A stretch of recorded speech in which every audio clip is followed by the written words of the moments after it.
마라톤을 뛸 때 42.195km를 뛰잖아요. 뛰는데 처음 출발하고 그 다음에 35km 지점을 가리켜서 마의 구간이라 그렇게 이야기합니다.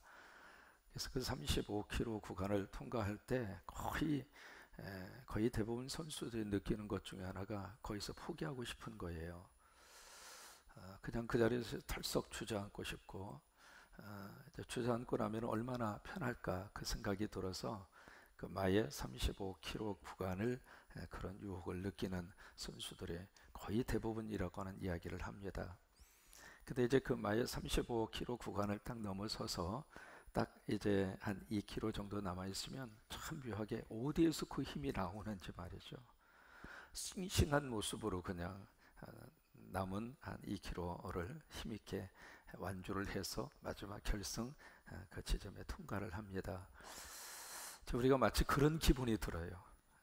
42일이라고 하는 긴 이 새벽기도 총진군에 서로 이제 달려오면서 격려하고 위로하고 한 덩어리가 되고, 그래서 이제 오늘 마치잖아요. 마치면서 이 계시록을 끝나면서 그래 완주했다.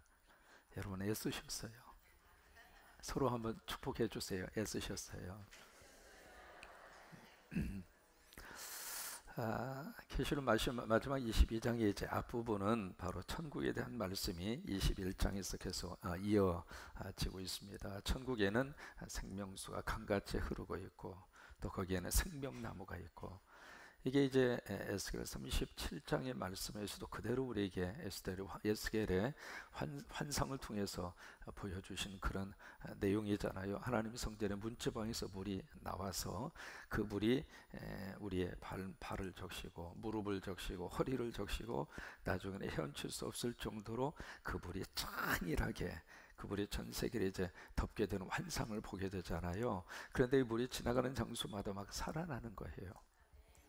막 강들이 살아나고, 강들의 옆에 있는 나무들이 막 살아나고, 강 속에 있는 물고기들이 막 살아나고, 그래요. 이 거룩한 환상을 에스겔이 봤는데 그게 바로 계시록 22장에 바로 그 생명 강, 그 생명의 강이 바로 천국에 흐르고 있는 것을 우리에게 보여주고 있고, 또 하나 거기에는 생명나무가 바로 천국에 있었어요. 이것이 이제 창세기에 나오는 에덴 동산에 있었던 생명나무가 바로 계시록 22장에서 다시 한번 우리에게 보여주고 있습니다.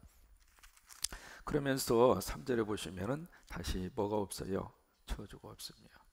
그래서 천국이 좋아요. 천국은 축복만 있는 곳이 천국이에요. 천국은 절대로 저주가 없어요. 그래서 천국이 너무 좋은 거예요. 여러분 예수 믿고 다 천국 가시기를 바라요. 어떤 일이 있어도 천국을 놓치지 않고 살 수 있게 되기를 바라고, 그래서 천국이 너무 좋은 이유는 3절에 있는 말씀대로 저주가 없고 하나님과 그 어린 양의 보좌가 그 가운데 있으리니 그의 종들이 그를 섬기며, 그러니까 정말로 하나님과 예수 그리스도를 정직하게 100% 완벽하게 섬기는 장소가 천국이에요. 우리가 이 땅에 살면서는 섬겨야 될 것이 한두 가지가 아닙니다. 하루를 살면서도 이것저것 섬겨야 될 대상도 많고 눈치 보아야 할 대상도 많고, 그러면서 한 세상을 살아요. 그런 속에서 우리가 믿음의 생활을 하기 때문에 한쪽으로는 하나님 섬겨야 되고 한쪽으로는 또 누구를 섬겨야 되고, 그러니까 머리가 복잡한 거예요. 천국은 그런 염려, 그런 걱정, 그런 유혹에 빠지지 않아도 두는 장소가 바로 천국이에요. 그러면서 4절에 보시면은 그 얼굴을 볼 터요 그 이름도 그들의 이마에 있으리라. 5절 다시 뭐가 없어요? 밤이 없고 등불과 햇볕이 있을 데 없으니 이는 주 하나님이 그들에게 비추심이라. 그들이 세세토록 뭘 해요? 왕노릇하리로다. 그러면서 이제 계시록 전체를 아우르고 있는 요약의 말씀, 그리고 마무리의 말씀을 바로 10절 이하에서 우리에게 해주시고 있습니다. 10절을 보시면은 또 내게 말하되 이 두루마기의 예언의 말씀을 어떻게 하지 말라? 임봉하지 말라. 여기 임봉이라고 하는 말을 다른 말로 말하면 크로스입니다. 닫지 말라 그 말입니다. 그 말은 뭐예요? 이 예언의 말씀을 열어놓아라 그 말이에요. 열어놓아라 그 말씀은 이 예언의 말씀을 증거하라, 전파하라 그 이야기예요. 다니엘서를 보시면은 하나님께서 다니엘에게 말씀을 주시면서 임봉하라 그랬어요. 그것은 닫아 놓아라 그거예요. 그건 비밀이라는 이야기예요. 그때 이 계시록의 말씀을 주시면서는 이 계시록의 말씀을 비밀로 담아놓지 말라라. 그것을 열어놓아라. 그것을 증거하라. 모든 사람들의 계시의 말씀을 들을 수 있도록. 이게 바로 뭐냐면 계시록은 선교와 전도입니다. 자꾸 증거하라고 하는 거예요. 이제 그 목적을 위해서 하나님이 계시록을 주셨다고 하는 거예요. 그러면서 그 이유를 그 다음에 10절 그 부분에 보시면 때가 어떻게 하니까 가까우니까. 때가 가깝기 때문에 더 이상 지체하지 말고 한 영혼이라도 예수 믿어 구원받을 수 있도록 예수 믿어 하나님의 자녀가 되어 천국의 백성이 될 수 있도록 증거하고 선교하고. 그래서 하나님이 이 계시록을 통해서 각 교회마다 십자가 세우기를 하나님이 간절히 원하시는 하나님의 심정을 우리가 계시록을 통해서 다시 한번 깨닫는 거예요. 그러면 예수님이 언제 오실까? 자 보세요. 12절로 가서 보십니다. 12절에 보시면 보라 내가 어떻게 와요? 속히 오리니. 이것이 22장에서도 3번 강조가 되어져 있습니다. 계시록 전체 속에 이 속히 오리라 이 부분이 계속 강조가 되고 있거든요. 근데 이 부분을 읽으면서 어떤 생각이 드러나면 하나님이 우리에게 뻥치고 있구나. 좀 속된 표현이죠. 하나님이 우리에게 사기치고 있구나. 그런 생각의 뉘앙스를 성도들 가운데 갖는 경우가 있어요. 아니 속히 오신다고 그랬는데 지금 몇 년 지났느냐 이 말이에요. 이제 그런 마음과 그런 생각을 우리가 들 수 있는 단어 중에 하나가 이 속히라고 하는 단어입니다. 7절에서도 내가 속히 오리다. 예수님이 직접 이 말씀을 하셨거든요. 내가 속히 오리라. 그 다음에 20절에서도 내가 진실로 속히 오리라. 이 속히라는 단어가 계속 이렇게 나오다가 보니까 우리 마음속에 아이 빨리 오시지 왜 이렇게 안 오시고 사람 무슨 약 올리느냐 뭐 그런 생각을 할 정도로. 근데 이 속히라고 하는 이 단어를 영어에서는 soon이라고 하는 말을 썼습니다만은 원래 이 속히라고 하는 단어가 가지고 있는 뜻이 있습니다. 그것은 불시에라고 하는 뜻이에요. 우리가 생각하는 속히는 빨리거든요. 빨리 왔으면 좋겠다. 그렇잖아요. 그런 마음으로 우리가 속히라고 하는 단어를 쓰고 있는데 원래 이 속히라고 하는 단어의 뜻은 빨리라고 하는 그런 속도를 의미하는 것이 아니라 불시에. 그래서 도적같이 오리니라고 하는 말씀을 그래서 해주고 있는 거예요. 예기치 않는 순간에 주님이 오신다 그 말이에요. 그러니까 내가 속히 오리니라고 하는 이 말씀은 언제 주님이 오시든지 매일매일 오시는 주님을 준비하고 살아라 그 말이에요. 이제 그런 마음을 가지고 여기에 속히 오리니라고 하는 말씀을 우리에게 해 주시고 있습니다. 그러면서 12절을 보시면 내가 줄 뭐가 있어요? 상이 있어. 각 사람에게 그가 어떻게 한 대로 갚아주리라. 행한 대로 갚아주리라. 구원은 은혜로 받아요. 정말 구원은 은혜로 받습니다. 누구든지 예수 믿으면 구원받아요. 그래서 병상세례가 가능한 거예요. 마지막 임종의 순간에 예수 믿고 구원받으세요. 그 말을 할 수 있는 이유는 구원은 은혜로 받기 때문에 그래요. 믿으면 어떤 사람이라 할지라도 강도에게도 구원의 축복을 하나님이 허락을 하셨잖아요. 그러니까 구원은 뭘로 받아요? 은혜로 받아요. 구원은 절대로 행위로 받는 거 아닙니다. 믿으시면 아멘.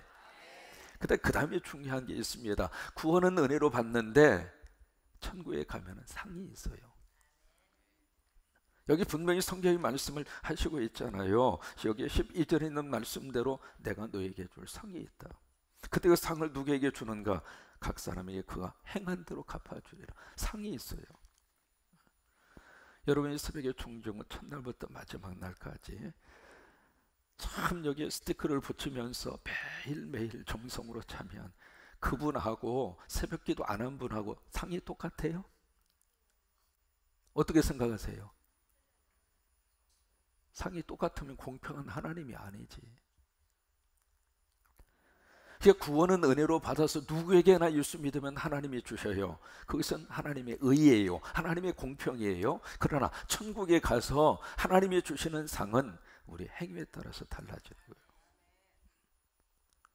아니 주물쓸 때부터 모든 걸 다 희생하고 다 주님을 위해서 바치고 선교지에 가서 자녀들 그 고생을 시키고 그러면서 한 영혼대로 구원하기 위해서 선교를 하고 그 선교사님하고 주일날 겨우 예배 시간 5분 지난 다음에 왔다가 축도 끝나자마자 가버리는 분하고 똑같느냐고요. 여러분 똑같아야 돼요? 같으면 안 되죠. 여러분 주일날 말이죠. 지금 우리 초등부 친구들 어제 아버지 집에서 자고 선생님들하고 지금 2층, 4층에 있습니다만은 교사 선생님들 참 애를 많이 씁니다.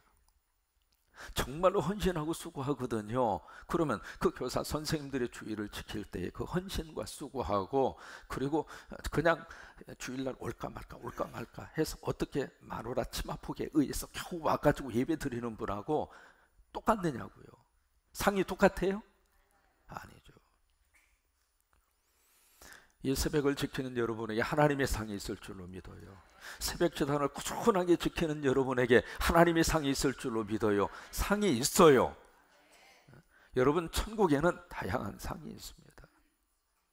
그 상을 바라보고 헌신하고 희생하고, 이번에도 이제 콩고를 한다, 선교를 떠나요. 상당히 긴 기간이에요.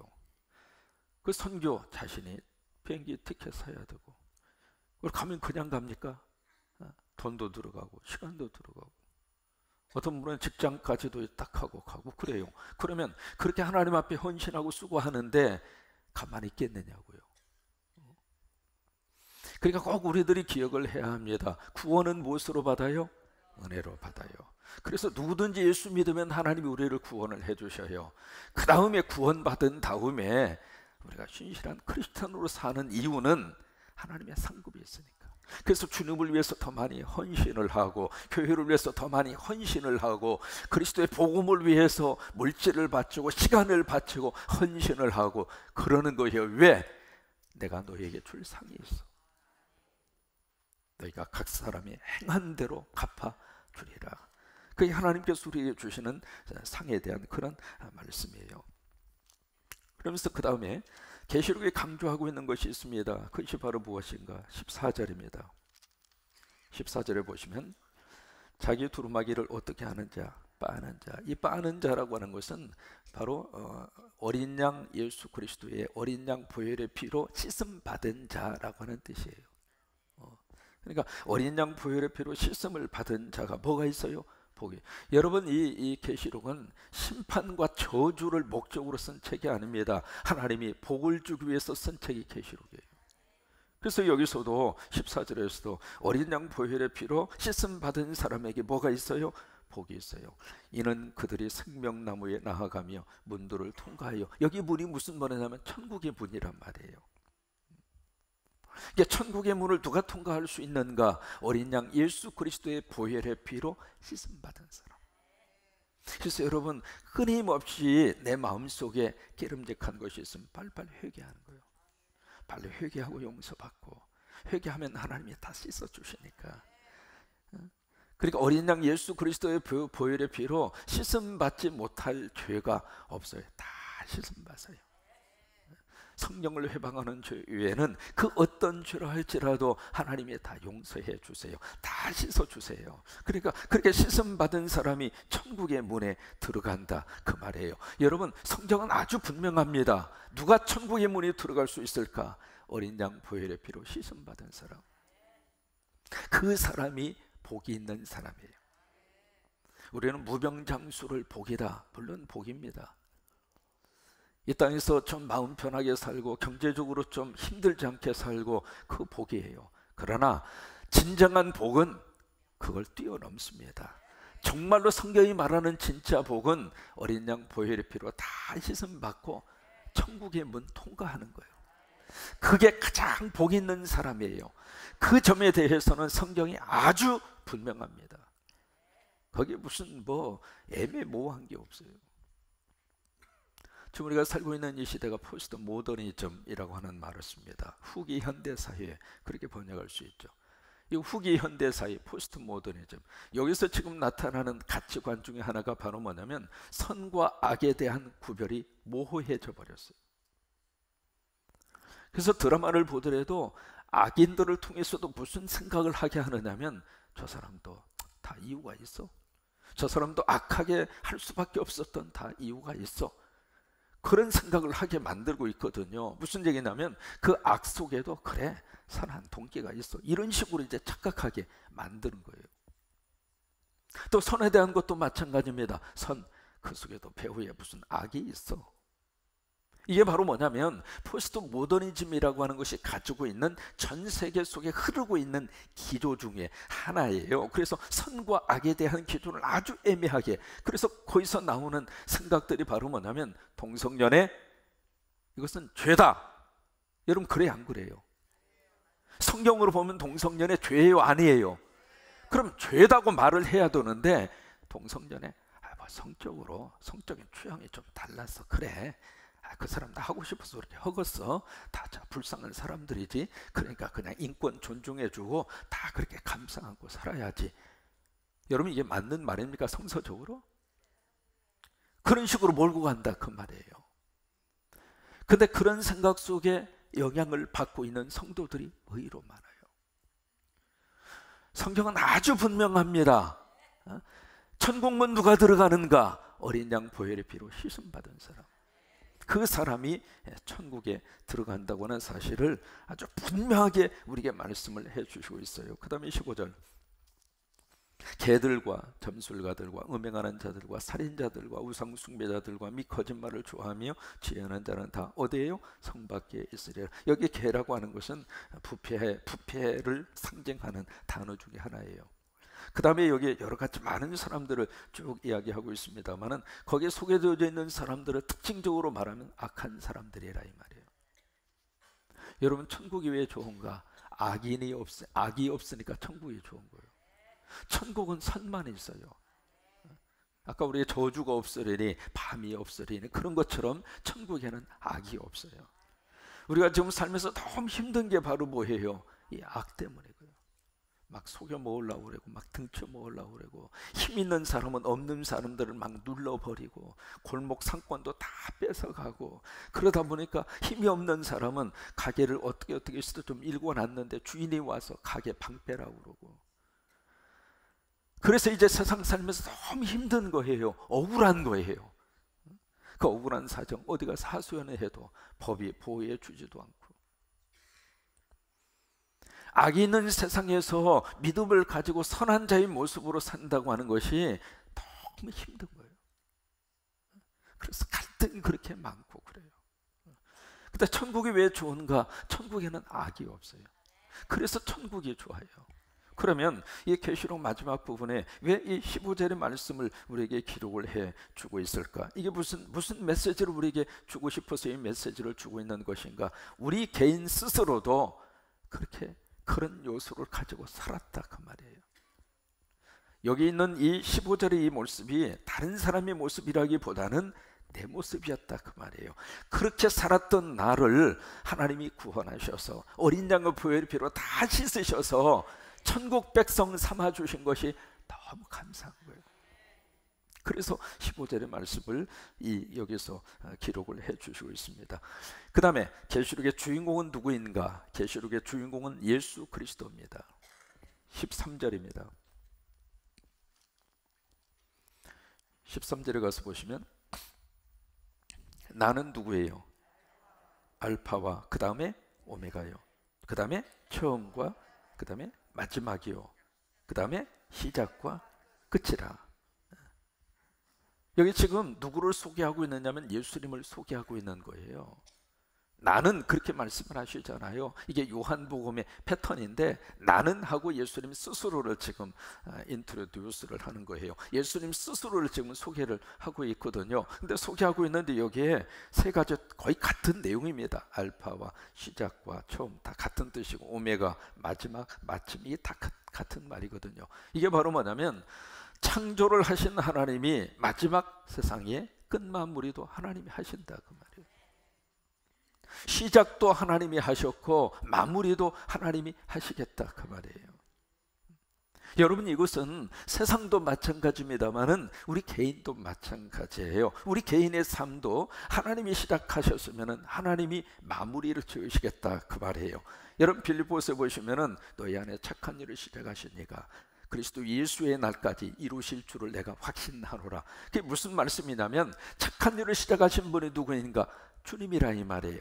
그 착한 일이 무엇일까? 내가 예수 믿게 하고 내가 교회 나오게 하고, 이게 하나님이 내 안에서 성령의 능력으로 행하신 착한 한 일이라 그 말이에요. 근데 그 일을 시작하신 하나님이 어디까지 하나님의 책임을 지시는가? 마무리까지. 이것이 우리가 믿음의 삶을 살면서 가지는 용기입니다. 왜요? 그 중간에 우리가 어떤 일을 겪을지 몰라요. 성령으로 충만하고 은혜가 있을 때는 열심히 하다가 세상살이가 힘들고 고통의 문제를 만나면 주저앉아 있다가, 뭐가 은혜가 있으면은 뭔가 열심히 하다가 은혜가 조금 약해지면은 이것저것 다 하기 싫을 때가 있고, 새벽기도 열심히 샀다가 몸이 피곤하고 그러면 새벽기도 쉴 수도 있고. 여러분 그렇잖아요. 그 중간의 과정은요, 수없이 많은 일들이 밀려올 수도 있고 밀려갈 수도 있고 그런 거예요. 그렇다 하더라도 마지막까지 누가 책임을 지시는가? 하나님이 책임지셔요. 예수님이 책임지셔요. 믿으시면 아멘. 그래서 우리를 천국까지 누가 우리를 끌고 가는가? 주님이 끌고 가시겠다 이 말이에요. 내가 노력을 하고 내가 수고를 하고 내가 땀을 흘려서 천국까지 어떻게 해서든지 내가 기어서라도 내가 천국을 가겠다, 그거 아니에요. 우리는 그런 능력이 없어요. 누가 하시는가? 주님이 하시겠다 그 말이에요. 그러니까 주님 안에 있으면은 그 과정 속에서 이럴 수도 있고 저럴 수도 있고, 그래도 마지막까지 이것을 포기하지 않으시고 내가 하겠다. 그래서 13절의 말씀을 주시는 거예요. 내가 하겠다 그 말이에요. 마무리까지 내가 깔끔하게 지켰다 그 말이에요.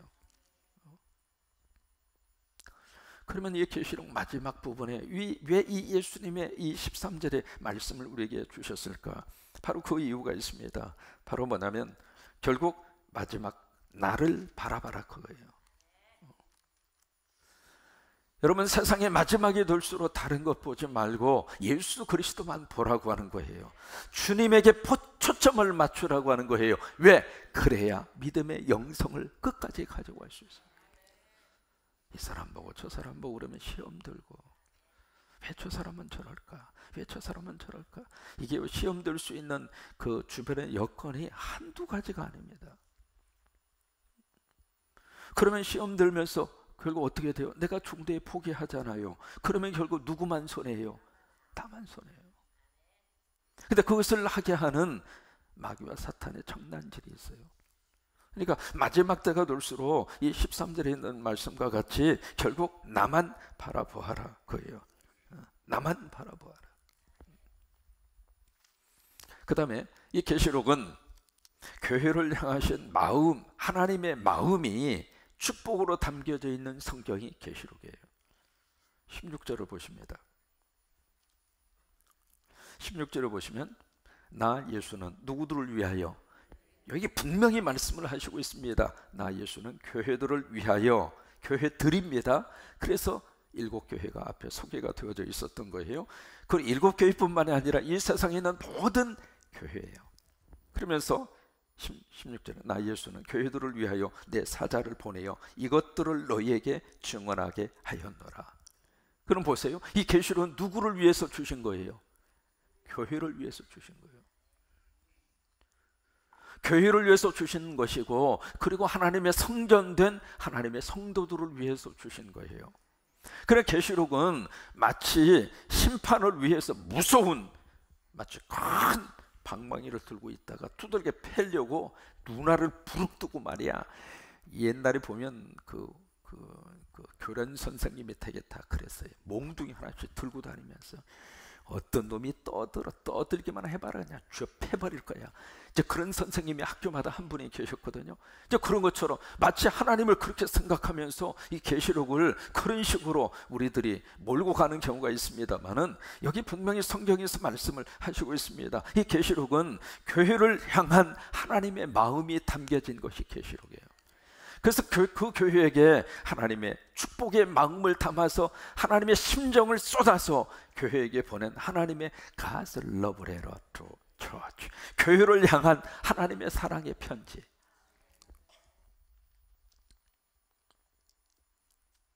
나는 다윗의 뿌리요 자손이니 곧 광명한 새벽별이라. 여러분 새벽별은 언제 가장 빛이 납니까?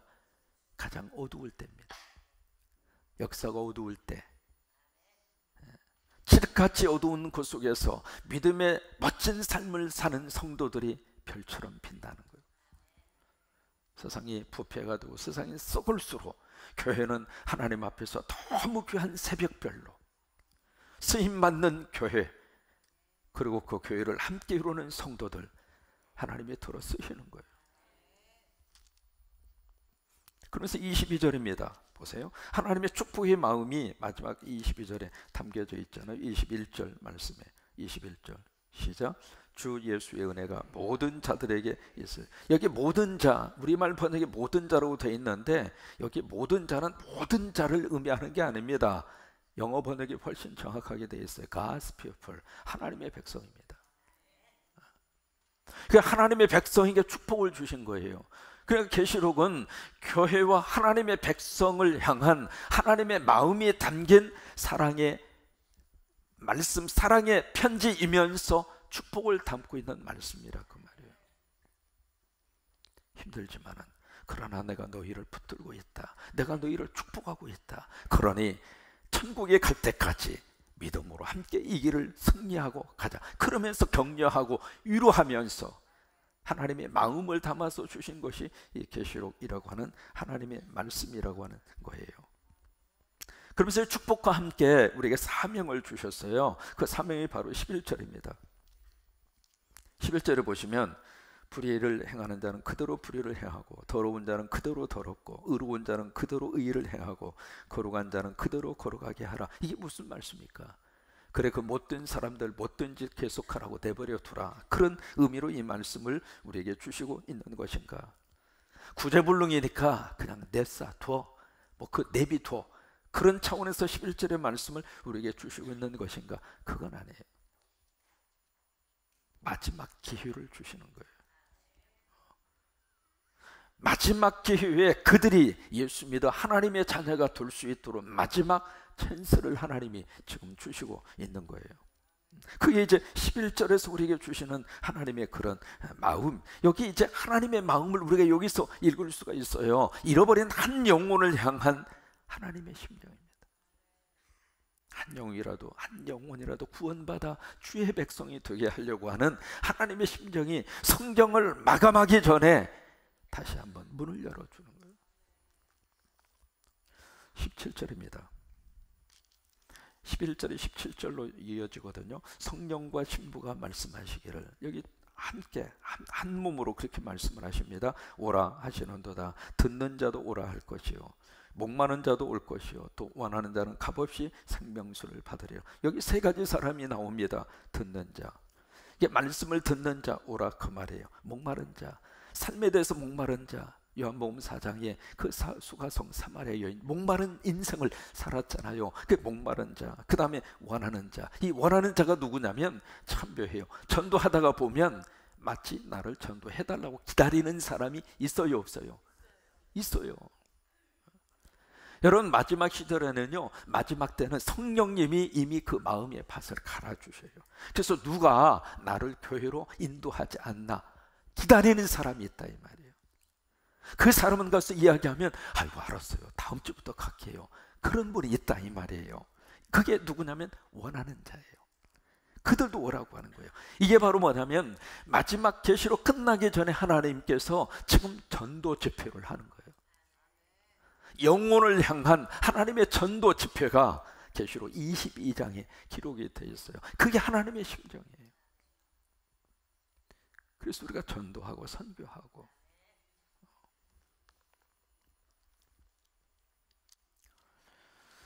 우리는 계시록 읽으면서 관심이 어디 있느냐면 언제 오시는가, 666에 관심이 있고.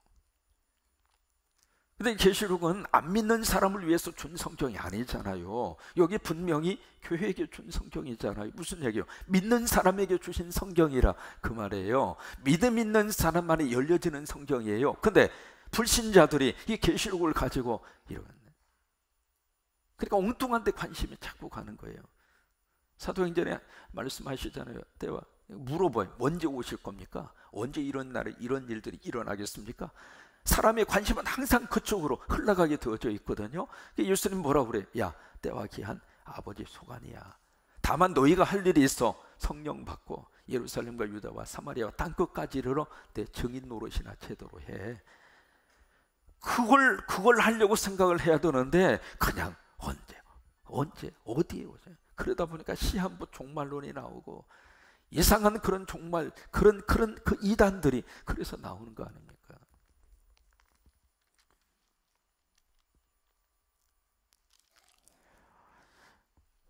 마지막 부탁과 경고의 말씀을 하십니다. 18절 19절입니다. 내가 이 두루마기의 예언의 말씀을 듣는 모든 사람에게 증언하노니 만일 누구든지 이것들 위해 더하면 하나님이 이 두루마리에 기록된 재앙들을 그에게 더하실 것이고 19절 만일 누구든지 이 두루마리의 예언의 말씀에서 제하여 버리면 하나님이 이 두루마리에 기록된 생명나무와 및 거룩한 성에 참여함을 제하여 버리시리라. 뭐예요? 가감하지 말라 그 말이에요. 이게 무슨 의미일까? 첫째, 계시의 완성입니다. 계시를 완성으로 다 주셨는데 거기다가 뭐 부족한 것처럼 또다시 무슨 계시를 받아가지고 집어넣는 것처럼 그 짓 하지 말라고 하는 거예요. 하나님이 이미 말씀을 통해서 계시에 대한 완성을 다 해주셨어요. 근데 이상한 사람이 나타나가지고 자기가 또 계시 받았다는 거예요. 그거 하지 말라고 하는 거예요. 또 하나 여기 이제 빼지 말라. 왜 빼요? 마음에 안 들면 빼는 거예요. 그래서 이제 제가 목회하면서 설교자로서 무슨 생각이 들었냐면 설교자도 이렇게 마음이 와닿지 않는 구절들은 빼요. 설교하기 싫어요. 왜요? 그 설교하면 구설수에 오를 수 있는 주제도 많고요. 그거 하면 이해 못해서 교인들이 설교 듣고 오히려 헷갈리는 경우들도 많고.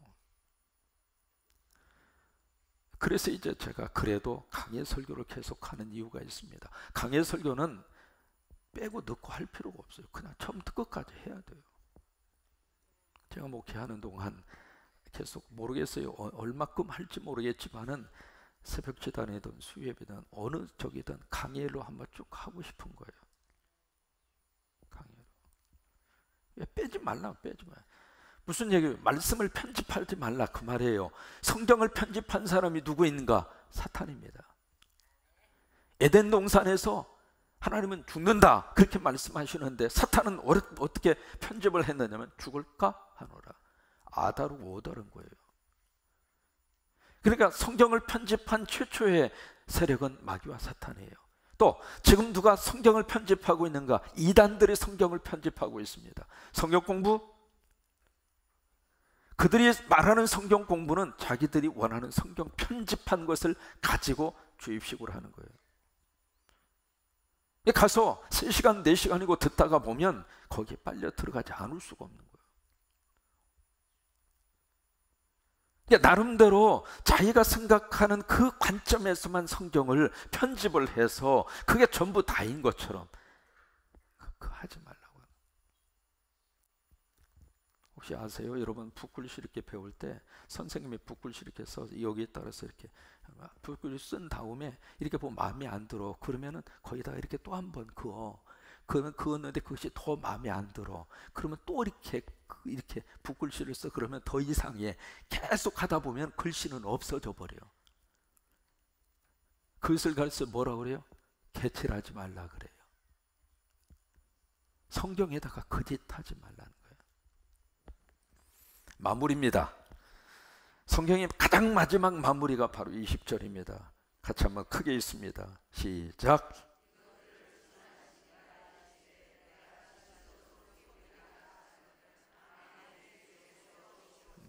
여기에 진실로 속히 오리라. 이것이 바로 뭐예요?